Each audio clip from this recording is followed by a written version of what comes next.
Bonsoir à tous. Bienvenue sur ce Facebook Live dédié au logement des moins de 30 ans. C'est le dernier Facebook Live d'un cycle de 4 lives qu'on a organisé sur la question du logement pour les moins de 30 ans. Moi, je m'appelle Audrey, je travaille à la Maison de l'Habitant. La Maison de l'Habitant, c'est un lieu d'information en plein centre-ville de Nantes, où vous pouvez venir vous renseigner sur les solutions de logement qui existent, notamment sur Nantes et les alentours pour les jeunes. Donc, ce Facebook Live est organisé en lien entre donc, la Maison de l'Habitant et le CRIJ, Centre Régional Information Jeunesse. Le CRIJ, donc, c'est vraiment un lieu pour les 15-30 ans sur lesquels vous pouvez vous renseigner sur plein de thématiques diverses, les voyages, les études, l'emploi et donc notamment le logement, la question qui nous intéresse ce soir. Donc aujourd'hui, on va plus spécifiquement parler de la cohabitation intergénérationnelle. Les fois précédentes, on a pu parler des résidences collectives, on a pu parler de la colocation et enfin des démarches et des aides financières. Vous pouvez retrouver toutes ces informations sur nos pages Facebook ou sur les comptes YouTube. On vous repartagera à la fin tous les liens et là où vous pouvez retrouver ces informations-là. Donc la cohabitation intergénérationnelle, qu'est-ce que c'est? Pour qui c'est? Comment ça fonctionne? Combien ça coûte? Il y a avec nous ce soir 2 associations pour répondre à toutes ces questions, mais aussi pour répondre à vos questions, puisque l'objectif, c'est qu'on puisse y répondre en direct. Donc n'hésitez pas à mettre un petit commentaire, à mettre une petite question sur le live, que vous soyez sur la page du CRIJ ou de la DIL Maison de l'Habitant. N'hésitez pas à poser vos questions en direct, on y répondra. Il y aura donc avec nous Erwan de l'association N'entre nous et Mathilde de l'association Le Temps pour toi. Et on a aussi la chance d'avoir avec nous Adrien qui habite justement dans une cohabitation intergénérationnelle et qui pourra témoigner justement de cette expérience en live avec nous. On va commencer tout de suite. Merci en tout cas à nos 3 intervenantes ce soir. Et avant de se lancer sur ce qu'est la cohabitation intergénérationnelle, je laisse la parole à Camille du CRIJ. Merci Audrey. Effectivement, du coup, on va commencer par essayer de comprendre ce que c'est la cohabitation intergénérationnelle. Et pour ça, je vais laisser la parole à Mathilde. Est-ce que tu pourrais nous dire en quelques mots en quoi ça consiste finalement? Bonjour à tous, merci Camille et merci pour votre accueil en virtuel.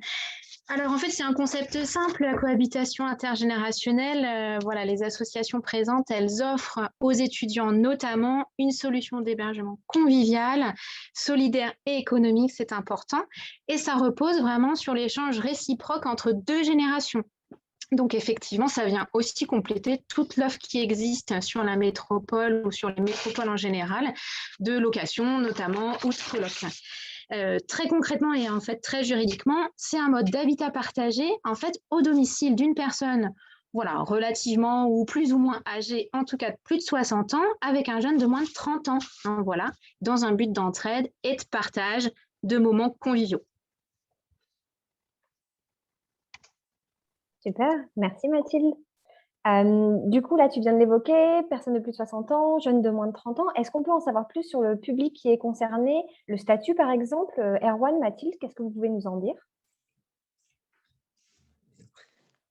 Donc, pour la partie hébergée, il s'agit principalement de jeunes qui sont étudiants, jeunes travailleurs ou demandeurs d'emploi, qui sont donc implantés initialement sur les territoires limitrophes, régions, départements limitrophes pour la plupart. Et nous avons également un tiers de jeunes étrangers francophones, également demandeurs pour ce type d'offres. Ils ont comme profil type d'être jeunes, comme expliquait Mathilde tout à l'heure, entre 18 et 22 ans en moyenne. Ils sont souvent logés seuls chez la personne qui les accueille. Il y a autant de garçons que de filles, à quelques unités près. Et la durée de la cohabitation correspond souvent à la durée de leurs études, donc entre 6 et 8 mois en moyenne. Ça, c'est pour la partie hébergée. Pour la partie hébergeur, il peut s'agir d'une personne donc retraitée ou en cours d'être retraitée, principalement des femmes de 80 ans et plus pour le profil type de l'association en tout cas, donc qui résident sur Nantes ou l'agglomération nantaise, en maison ou en appartement, dans le parc privé ou public.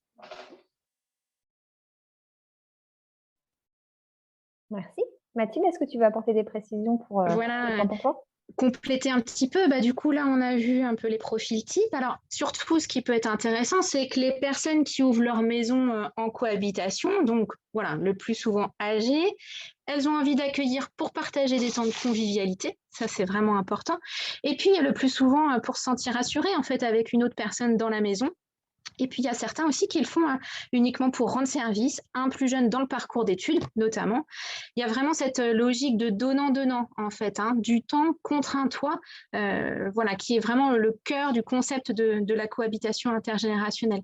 Peut-être quelques précisions, en tout cas pour l'association Temps pour toi. Il y a tous ces jeunes, effectivement, et puis on peut accueillir aussi voilà, des personnes qui sont aussi en mobilité professionnelle. On n'est pas obligé d'être que étudiant pour bénéficier de ça.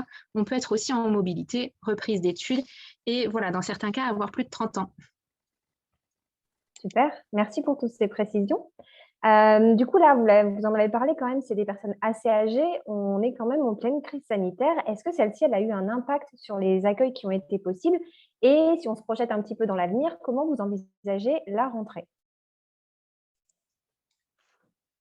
Donc, en raison de la crise sanitaire, la plupart des étudiants sont restés chez leurs parents ou sont partis en cours d'année universitaire, ce qui fait que bon, c'était un peu particulier l'an dernier.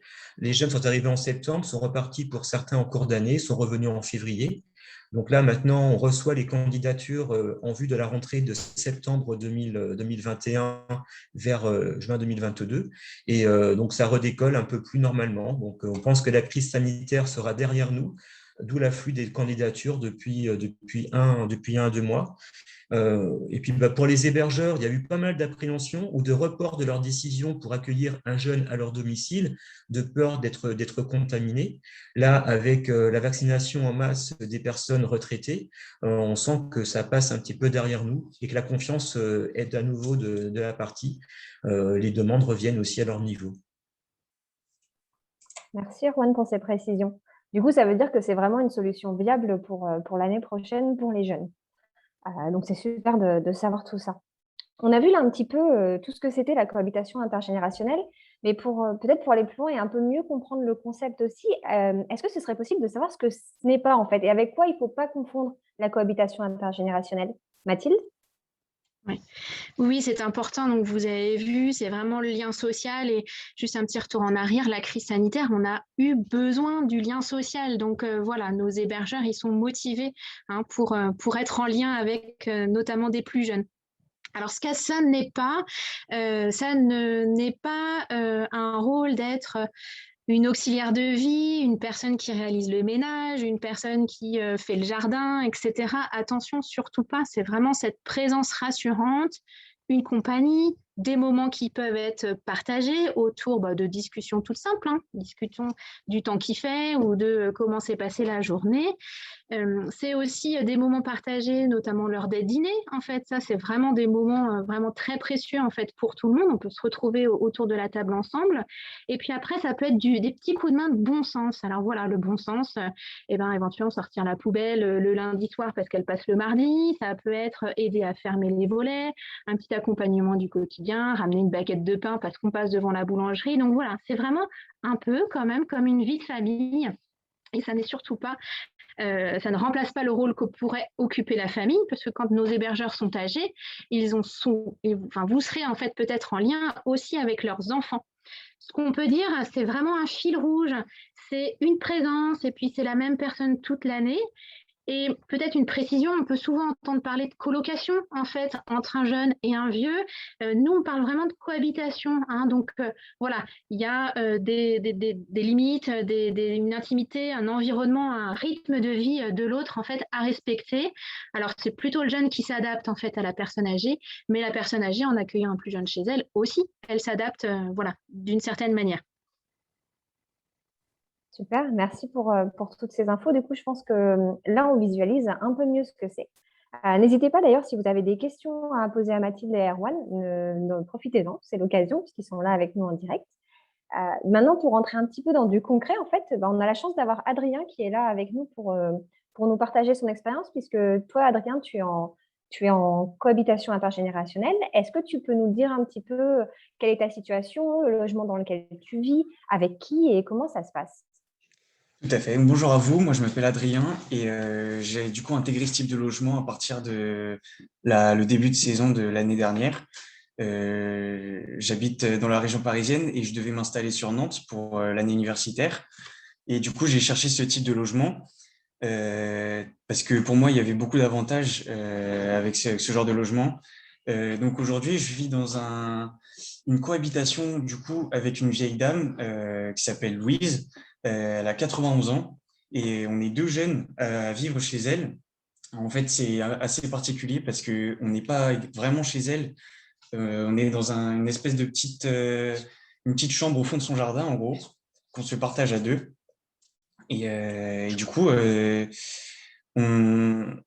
est là depuis septembre et franchement, tout se passe bien depuis le début. Du coup, je suis avec Mamadou, qui est mon colocataire. On a du coup notre chambre, enfin deux chambres chacun, au bout de son jardin, quoi. Donc c'est ça nous bénéficie à tous en fait. Et franchement, pour l'instant, beaucoup plus d'avantages que d'inconvénients. Est-ce que tu pourrais nous en dire plus justement sur ces avantages, ce dont tu bénéficies tous les deux, même avec Mamadou, ce dont vous bénéficiez? Oui, bien sûr. Alors déjà, le premier avantage qui m'a poussé à aller dans ce type de logement, bah, c'est le prix qui est assez réduit. Vu qu'on est sur une cohabitation aussi basée sur l'entraide, forcément, les prix demandés sont moins chers.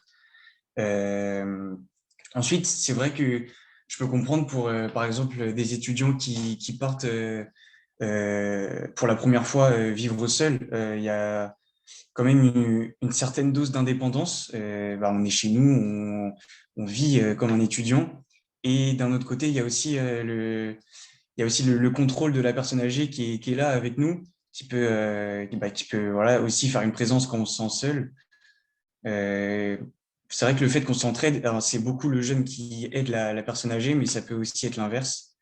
Par exemple, je sais qu'avec Louise, on partage pas mal de moments, que ce soit des fois des Scrabble, des fois un petit repas dans le jardin quand il fait beau.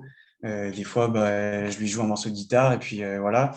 Je l'aide aussi bah, dans les tâches qui sont difficiles pour elle. Par exemple, quand elle a un problème, je sais pas, ouvrir un bocal qui est trop dur ou des fois porter des courses trop lourdes, bah voilà, on est là pour ça.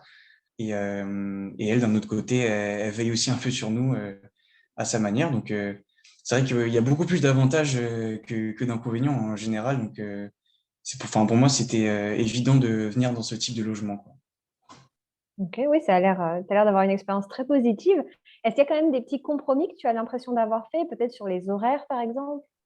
Bah, c'est vrai que bah, Louise étant une personne âgée, elle demande quand même une présence. Ça peut être dur pour elle de vivre seule chez elle si on n'est pas là. Donc, par exemple, il peut y avoir des fois des week-ends où bah, je préfère rester à Nantes plutôt que de rentrer chez moi à Paris. Voilà, c'est aussi normal. Je paye vraiment pas cher. Je pense que c'est quelque chose que je peux faire en retour. Euh, Après, bah, pour mon cas, en tout cas. Il y a un petit jardin, le Louise a un petit jardin et c'est vrai qu'elle peut pas tout faire dans son jardin. Donc, par exemple, ramasser les cerises, bah là, c'est la période. Je sais que je vais pas la laisser monter à l'escabeau, quoi. Donc, on peut faire ça, on peut faire des petites, voilà, des fois, il faut prendre de son temps en fait et lui en accorder. Je pense que c'est quelque chose de normal dans ce type de logement. Donc, c'est à peu près le seul inconvénient que je vois à l'heure actuelle, quoi. Ok, c'est plutôt un inconvénient positif parce que quand on ramasse les cerises, on peut en manger aussi. C'est sûr, Ça c'est va? sûr, c'est sûr. C'est pas des vrais inconvénients, quoi. Ouais, t'as l'air d'avoir quand même une expérience plutôt positive à ce niveau-là. Tout à fait, ouais. Bah écoute, merci Adrien d'avoir partagé ton expérience. N'hésite pas à rester dans le coin au cas où on ait d'autres questions qui pourraient venir. C'est super de voir un petit peu dans ton quotidien à toi comment ça prend de la place. On voit bien que c'est quand même des petites aides en fait. C'est pas, Oui, c'est pas voilà, un poids sur tes épaules. c'est sûr que c'est pas une présence à 24 heures sur 24 où il faut qu'on soit là et non, on reste quand même ouais, indépendant, on a notre vie et puis on partage à côté des moments, quoi. Ouais, le partage, ça a l'air important. Tout à l'heure, Mathilde parlait de donnant-donnant. J'ai l'impression que c'est un peu ce qui ressort aussi dans ce que tu Exactement, expliques. exactement. Super. Merci beaucoup, Adrien. Du coup, je pense que là, on a un peu fait un petit tour de tout ça, de tout ce que c'est la cohabitation intergénérationnelle. Mais maintenant, ça serait quand même intéressant de savoir, Mathilde, Erwan, le rôle de vos associations dans tout ça. Est-ce que vous pouvez nous en dire plus? Donc, l'association d'entre nous est en place, elle, depuis 2005. On a depuis donc, 15 ans accueilli plus de 700, quasiment 700 jeunes de moins de 30 ans chez des personnes âgées, au nombre elle, de plus de 200 et quelques personnes. Donc, nous, on sélectionne les candidats de deux côtés, hein, qu'elles soient parties pour être hébergées ou parties pour être hébergeuses. On reçoit des candidatures de jeunes par voie courrier, souvent ou par mail. On attend de les recevoir en entretien physique quand c'est possible au local ou de manière à distanciel avec la crise sanitaire jusqu'à maintenant.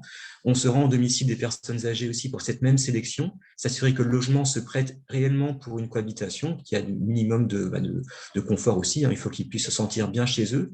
On contractualise aussi la cohabitation une fois qu'on a eu l'accord des deux parties. On a des documents administratifs, hein, la charte intergénérationnelle aussi à valider. On assure un suivi hebdomadaire les 2 premiers mois une fois que le lancement est fait. Et on reste toujours à leur disponibilité s'il y a quoi que ce soit comme question. Et en complément de cette partie plutôt liée à la cohabitation, on est en tant qu'association aussi amené à rassembler nos adhérents pour des petits événements festifs. Là, on en a fait un, c'était jeudi dernier, où il y a eu une vingtaine de personnes simplement pour un goûter intergénérationnel sur Nantes. Et voilà, donc on assure une sélection, un suivi, une vie associative, et puis en cas de problème, on peut faire de la médiation. Voilà, c'est ça en gros le rôle de l'association d'entre nous. Merci. Mathilde, pour le temps pour toi. Ouais, je vais compléter. C'est vrai que nos deux associations ont le même âge, en fait, hein, voilà, une quinzaine d'années. Donc, c'est un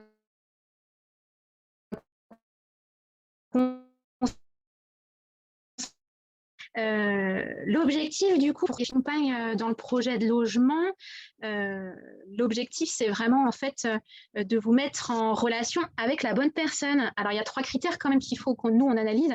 Il y a ce critère géographique, hein, on ne va pas vous proposer un hébergeur qui serait peut-être à 1 heure de route de votre lieu de formation. Il y a le niveau de présence parce que, voilà, si vous nous dites, bah, moi, il faut que je rentre chez moi tous les week-ends parce que j'ai entraînement de foot ou gym le samedi matin et voilà, c'est incontournable, il faut qu'on vous mette en relation avec la personne qui serait partante pour cela. Et puis, bah, forcément, il y a les centres d'intérêt et puis les personnalités en fait, qu'il faut vraiment faire matcher. Donc, il y a le suivi aussi qui est organisé en fait au domicile. On vient vous voir voilà, après votre arrivée et puis on continue en fait à vous accompagner jusqu'à la fin de votre cohabitation. Et puis, voilà, pareillement que d'entre nous, l'objectif, on est vraiment présent pour, si vous avez la moindre question, parce que parfois, ce n'est pas forcément évident hein, d'habiter chez une personne qui a peut-être 60 ans de plus que soi. Des fois, on n'a pas forcément les mêmes façons de communiquer. Donc, voilà, on peut vous aider vraiment en termes de coups de pouce.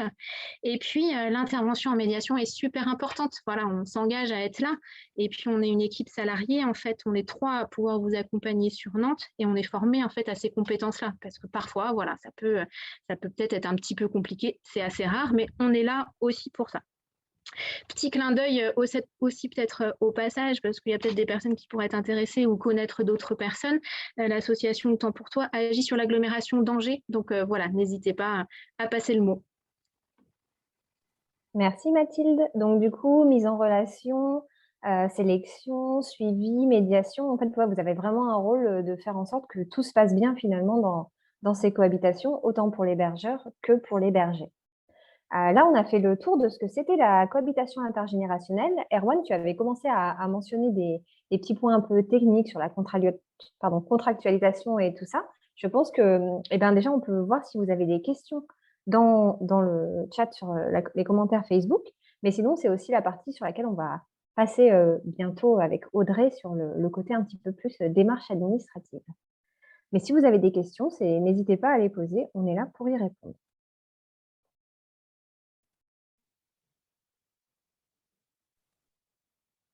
A priori, pour le moment, il n'y a pas de questions, donc on peut continuer. Et puis, n'hésitez pas, de toute façon, on est encore ensemble 15-20 minutes, donc les questions peuvent arriver au fur et à mesure. Merci beaucoup à vous 3 pour ces premiers éléments qui ont permis vraiment de recontextualiser,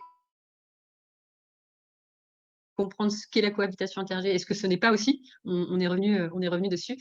Voilà, sur cette deuxième partie du live, on va être un peu sur le pratico-pratique aussi, pour comprendre un peu les démarches, le coût financier, si vous êtes intéressé, en gros, quoi faire pour se lancer. Et donc, du coup, une première question, Erwan, quel est le processus pour intégrer une cohabitation intergénérationnelle?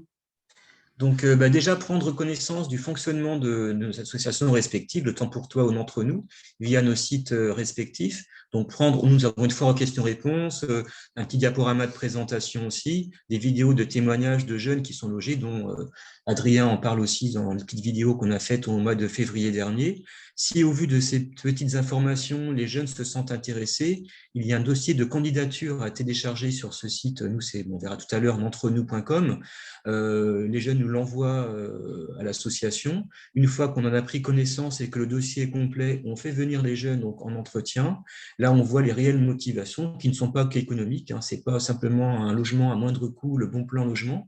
Il faut réellement que la personne qu'on a devant nous, on la sente motivée par autre chose que cet aspect financier.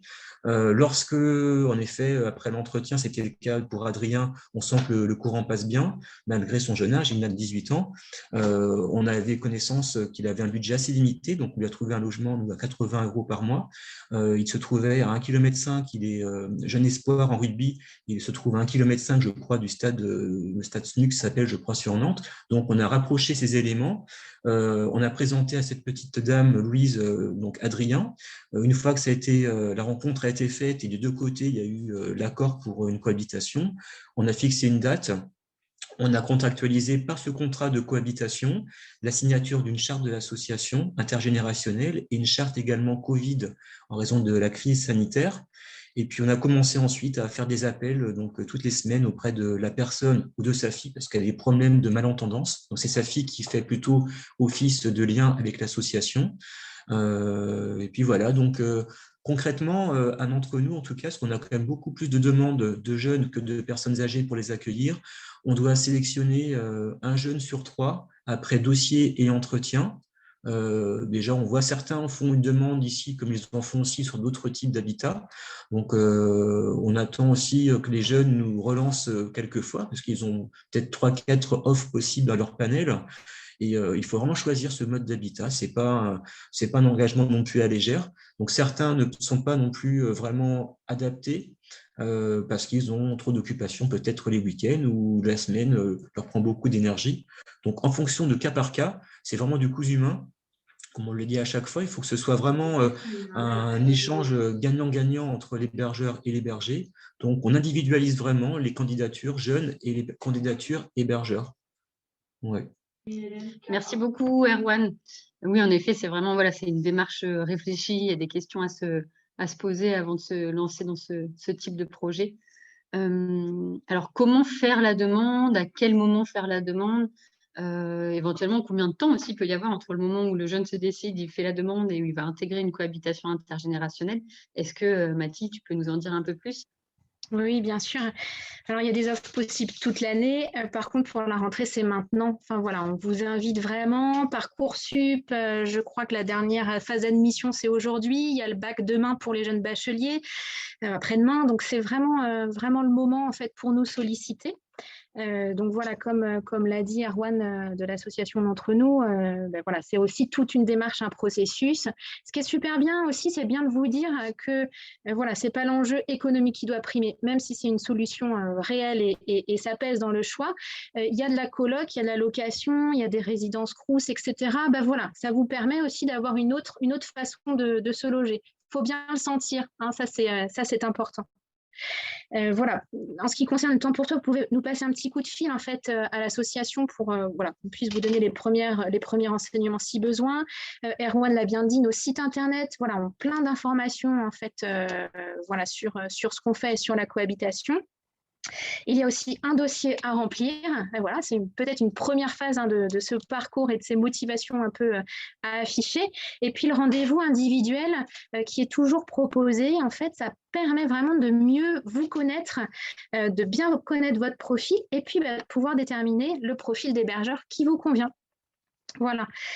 Ensuite, voilà, s'il y a un hébergeur qui vous convient, eh ben, c'est une mise en relation chez la personne. Et puis, vous faites connaissance et vous visitez les lieux. Et puis après, vous donnez votre réponse à l'association. C'est une rencontre humaine, c'est pas juste une clé. Donc, c'est important aussi de s'investir. Et puis, avant votre arrivée, voilà, effectivement, il y a un contrat de cohabitation, il y a un cadre qui est là pour apporter des garanties à chacun. Voilà. Merci beaucoup, Mathilde. Est-ce que, Erwan, tu voulais compléter? Bah, ça reprend en gros ce qu'a dit Mathilde aussi. Nous, c'est pareil, hein, le plus gros des demandes se font entre le mois de mai et le mois de juillet. Les demandes peuvent se faire au fil de l'année, hein, principalement pour les jeunes travailleurs qui, eux, peuvent avoir des offres d'emploi comme ça entre janvier et décembre. Mais là, c'est l'époque, en effet, où on reçoit les candidatures. Donc, si vous êtes actuellement intéressé, c'est maintenant que ça se passe. Et les informations, je pense aussi, bah, pareil pour le temps pour toi, on a beaucoup de demandes d'informations, mais nos sites respectifs sont assez bien conçus pour éviter qu'on ait nous répéter aussi à chaque fois. Et c'est bien une demande qui doit émaner des jeunes et pas de leurs parents. Ça n'a pas non plus évoqué cette particularité-là. Tous les ans, on a en gros un jeune sur deux, ce sont ses parents qui nous demandent des informations, ça on peut l'admettre, mais lorsqu'on s'adresse aux jeunes, en tout cas lors des entretiens, on aime bien avoir directement l'aval du jeune concerné. Au même titre que les personnes âgées, ce ne sont pas leurs enfants qui font le choix. Hein. Si la personne âgée est un peu méfiante, un peu réticente, bon, on la laisse réfléchir. Il n'y a pas de caractère d'urgence. Il faut réellement être prêt pour cette aventure, qu'on soit hébergeur ou hébergé.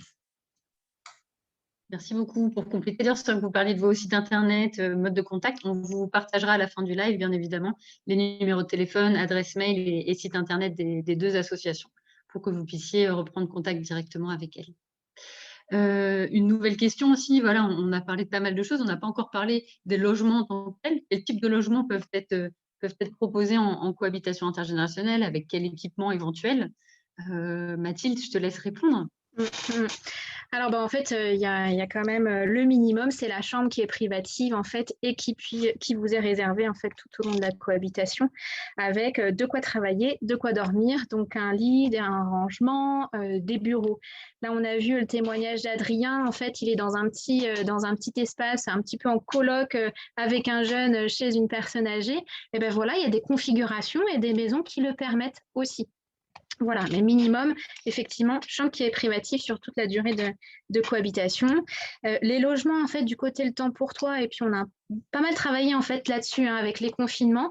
Ils sont quasiment maintenant tous équipés d'une connexion Internet, hein, à une ou deux exceptions près. Voilà, bien entendu. Merci beaucoup, Mathilde.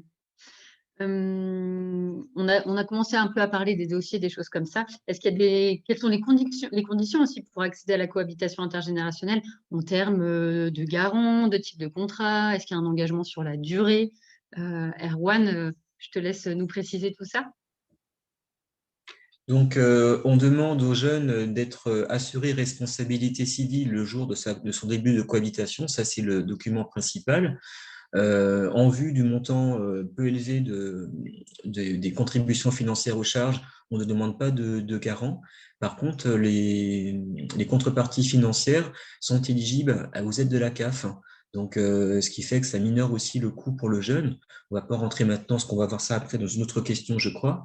Donc, il nous faut avoir des justificatifs administratifs, hein, comme tout à chacun, la carte d'identité, un titre de séjour pour les étudiants étrangers, un chèque de caution qui est aussi rédigé à l'ordre de la personne qui accueille de 200 € et qu'on restitue au jeune à son départ. Donc, on le consigne le temps de sa cohabitation et simplement en cas de dégradation, on peut éventuellement le mettre en œuvre, mais bon, c'est rarement arrivé en tout cas. Et du coup, sur la durée des contrats? Alors, le contrat qui est variable entre chaque statut de bénéficiaire, souvent, comme on expliquait, pour les étudiants en tout cas, la durée est variable entre 8 et 10 mois. Certains sont reconduits d'une année sur l'autre lorsque l'on a l'accord de l'association, du jeune hébergé et de la personne qui accueille. Là, on a battu le record l'an dernier d'un jeune qui est resté 8 ans au total, de la première année de fac jusqu'à son doctorat. Donc, on était quand même fiers de l'avoir. Donc, on a minimum, en tout cas, 2 mois pendant l'été Et sinon, en période classique, universitaire ou scolaire, la durée d'engagement est de minimum de 3 mois. Pour qu'on ait le temps de se connaître aussi, hein. Si c'est juste pour placer des jeunes et attendre qu'un nouveau arrive, si on veut que la relation soit sincère et puis durable, on part du principe que 3 mois, c'est une bonne durée. Et du coup, ça montre aussi que c'est une solution qui s'adapte vraiment au profil du jeune et qui répond Mais vraiment à un besoin. Mais on peut avoir aussi des cohabitations qui sont interrompues ou qui sont écourtées, parce que bon, il faut dire les choses telles qu'elles sont. On peut avoir des personnes âgées qui sont quand même assez dépendantes, hein. C'est pas la majorité, fort heureusement, mais on a eu quelquefois des départs à l'hôpital. Donc, dans ce cas-là, le jeune, en principe, assure le lien avec la personne qui est hospitalisée pendant les temps de convalescence. Quelquefois, la famille accepte en tout cas que le jeune reste là jusqu'à la fin de sa scolarité. C'est souvent ce qui se passe, mais on a pu avoir des cas où la famille lance un préavis qui est d'1 mois et on a cette période pour retrouver un logement aux jeunes. Mais ça peut arriver aussi. C'est rare, hein, mais ça arrive aussi. Justement, puisqu'on était en train de parler de durée de contrat, si un jeune voulait commencer à rentrer dans une cohabitation intergénérationnelle dès cet été, à quel moment exactement, quelle période c'est le mieux de faire la demande? C'est maintenant, en fait, pour cet été, en tout cas de notre côté, voilà, le temps pour toi, on a des sollicitations pour cet été. Voilà, dès maintenant ou dès le mois de juillet, en fait, sans difficulté. Voilà. Il ne faut pas traîner du coup. Oui, c'est ça, voilà. Un petit coup de fil demain et ça marche. On n'a pas encore parlé du coût financier. Est-ce que vous pouvez nous donner un petit ordre d'idée justement sur combien ça coûte d'habiter en cohabitation intergénérationnelle? Donc, le coût diverge en fonction des modalités d'hébergement. Donc, il y a 2 formules entre nous. La formule solidaire, donc, qui implique que le jeune soit présent la semaine, un week-end sur 2 et en partie aux vacances scolaires. Et comme il est très impliqué, le coût vis-à-vis de l'association est de 10 € par mois. Et il n'y a pas de contribution financière à payer à la personne qui l'accueille. Donc, ça veut dire que pour un hébergement de 10 mois, il paiera en tout et pour tout 100 €. Ça, c'est en formule conviviale, solidaire plutôt.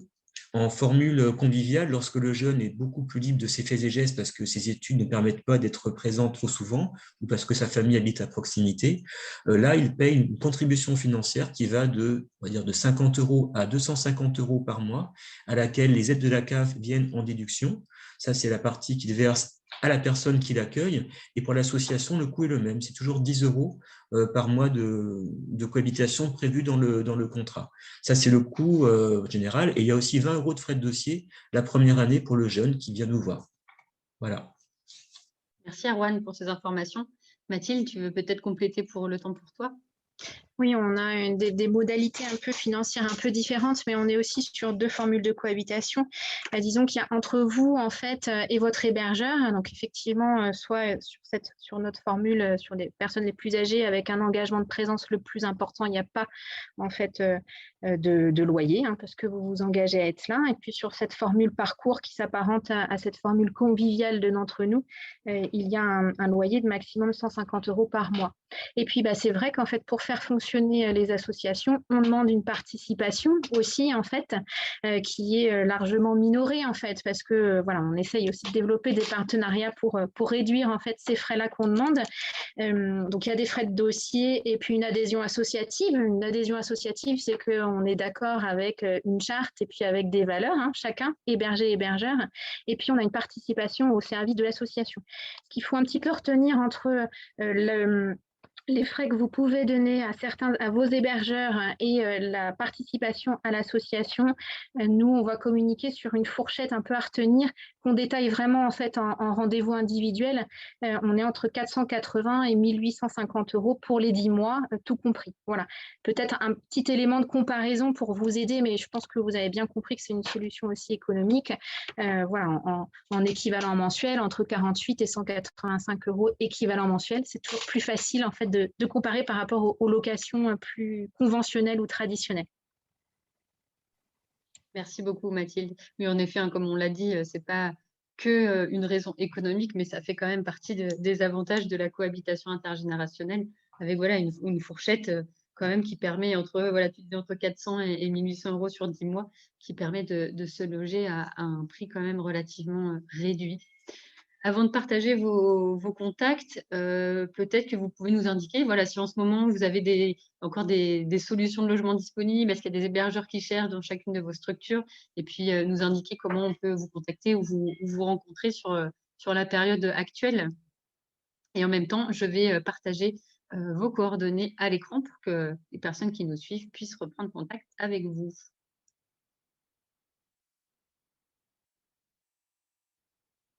On vous a indiqué aussi les coordonnées du CRIJ et de la Maison de l'Habitant si vous souhaitez nous contacter. Et puis, on vous réindique juste ici les contacts des deux associations, Le Temps pour Toi, Entre Nous. Les deux structures sont aussi sur Facebook. Et puis, vous avez les adresses postales et les adresses des sites internet et adresses mail. Mathilde, Erwan, est-ce que vous pouvez nous dire 2-3 mots pour conclure, voilà, sur en ce moment, comment on peut vous contacter, comment on peut vous rencontrer et si potentiellement vous avez dans vos réseaux des hébergeurs qui ont des places disponibles en ce moment dans leur logement? Donc, en effet, il y a des astuces tous les ans à connaître, hein. Vous êtes devant votre ordinateur, donc pour en profiter. Donc, le fait d'être disponible plus tôt qu'en septembre, ça facilite aussi les chances d'être logé, en tout cas à l'association. On a des personnes qui sont seules depuis déjà 2 ou 3 mois, donc elles attendent avec impatience que des jeunes les sollicitent via l'association. Donc, si certains jeunes n'ont pas de contraintes particulières en juillet-août et sont prêts à venir dès à présent pour être en cohabitation intergée, on va les mettre un petit peu en avant. C'est un peu la carotte quelque part que d'avoir à gérer les entrées des jeunes en septembre en masse parce que les cours vont commencer le 5, ils seront libres le 4. Si un jeune me dit, moi je suis prêt à venir un peu plus tôt parce que j'ai rien de particulier à faire cet été, je peux venir dès le début du mois d'août ou à la mi-août, c'est vrai qu'on va l'entendre différemment. Voilà, c'est juste un petit conseil. Il faut aussi prendre dès à présent. Au moins qu'on vous rencontre là, et puis qu'on vous propose des hébergements entre juin, juillet et le mois de septembre. Merci Erwan pour ces précisions. Mathilde, je te laisse la parole. Alors effectivement, c'est maintenant, voilà, sur notre permanence téléphonique la semaine, on vous rencontre aussi, donc n'hésitez pas. Et puis, donc des possibilités cet été. Après, peut-être vous dire aussi que les hébergeurs, ils renouvellent quand même beaucoup en ce moment et au moment de la rentrée. Ils sont essentiellement sur les agglomérations de Nantes. Alors, il y a Nantes aussi, mais il y a aussi toutes les communes périphériques alentours, parfois très bien desservies par les transports en commun. Parfois, c'est un petit peu plus compliqué, mais voilà, on fait aussi en fonction de vos possibilités.